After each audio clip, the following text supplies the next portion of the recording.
You have actually fallen into one of these mathematical trap, and this is why. So now, if you look at this question, it says 4 in the bracket x minus 2 all over 2 plus 5 is equals to what? 15. So real quick, we are going to be saying 2 go here, 1, my 2 go here is going to give me 2. So from here, I'm going to be having my 2 bracket my x minus 2 plus what? My 5 is going to give me 15. So without wasting much time, let me clear the bracket. So I'm having 2x minus this time, this is going to give me 4 plus 5 is then equals to what?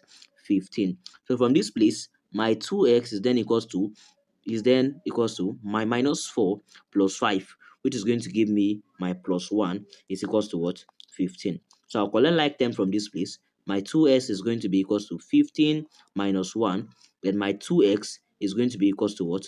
14. So now from here, I'll divide both side by 2, divide both side by 2. My x is equals to what? 7. So